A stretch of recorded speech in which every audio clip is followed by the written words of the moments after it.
We're looking live once again this morning at Tokyo. It is 7:45 at night. Tokyo, of course, host city for this summer's Olympic Games. They are set to open, the opening ceremony, July the 23rd, so less than 2 weeks from now. We're going to hear from Japan's Prime Minister shortly after at a media briefing this morning. It's expected he will confirm that Tokyo and 8 other prefectures are going to stay under a state of emergency until at least June the 20th. This is because of surging cases of COVID-19 and a very low vaccination rate. They're still drawing up the final safety precautions for the Olympic Games. We're going to get the final playbook next month. The plan is for Canada's athletes and officials to be fully immunized.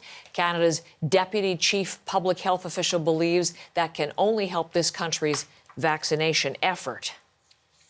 Would be great role models as well if they were to obviously go forward, get vaccinated, fully vaccinated before they go, to show other young Canadians that, hey, you know, they realize and recognize the importance of getting vaccinated.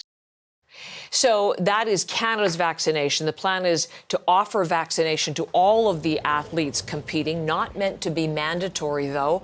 Olympic officials will announce next month whether spectators will be allowed from Japan, because, of course, they've already said that domestic visitors only, foreign visitors attending the games no longer allowed.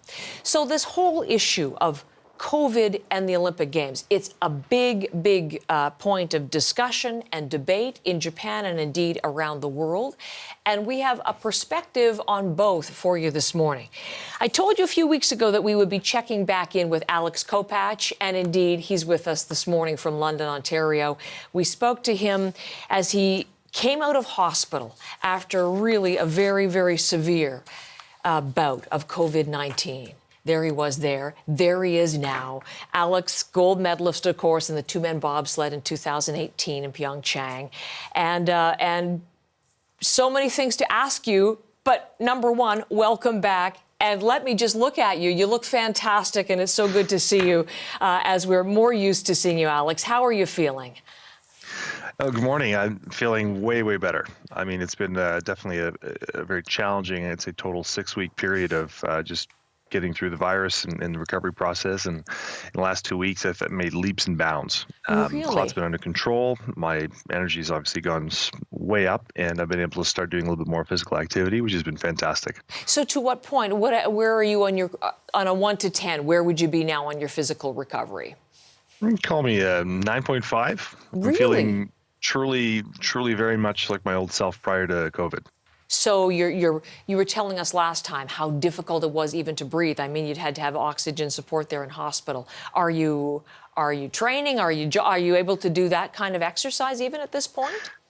I'm slowly starting to jog a little bit more, and just mostly to test out my just aerobic capacity and see what I can do. And I'm sure it'll still take me a little while yet, but definitely much improved. I'd say if I take a full breath, I got about 95% capacity, just from the lung itself. So just a little bit of restriction on the bottom ends. But I'm definitely very happy with how quickly it's come along. Isn't this good? I like a good news story when we check back in with people. What are doctors telling you about long haul, if anything, Alex?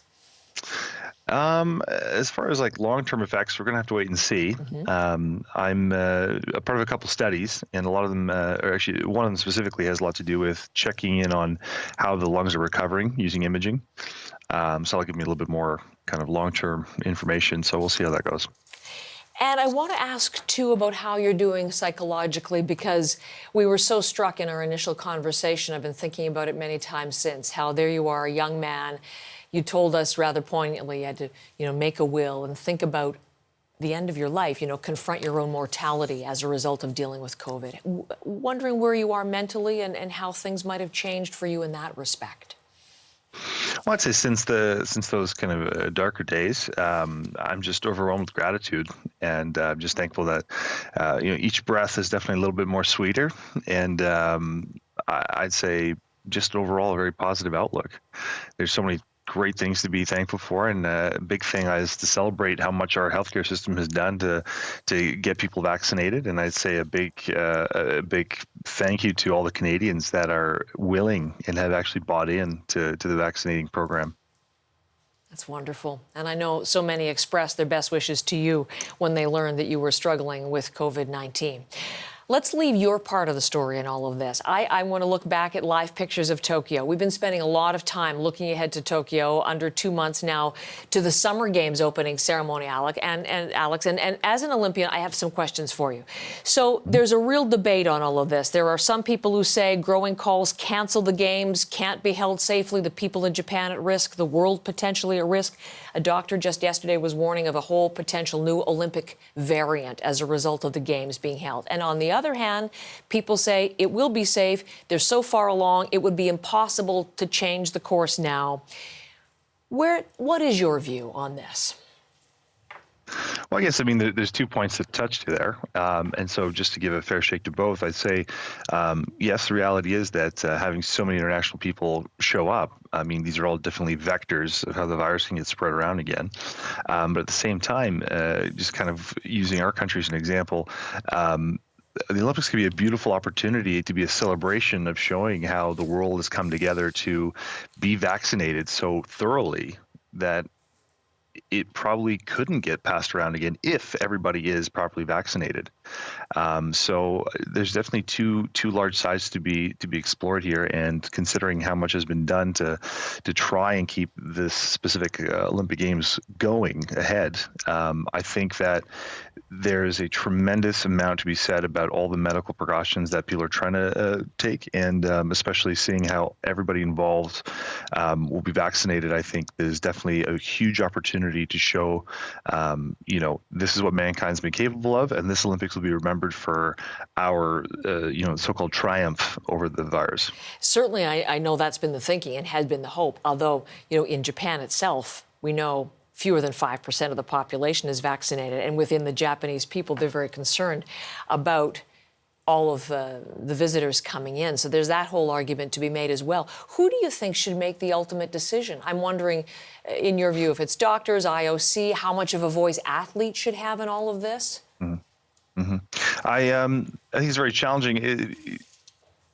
If we could compare, going to Japan as in someone coming into your house, I definitely think that the Japanese people should have a very, more than a fair say into how this is treated.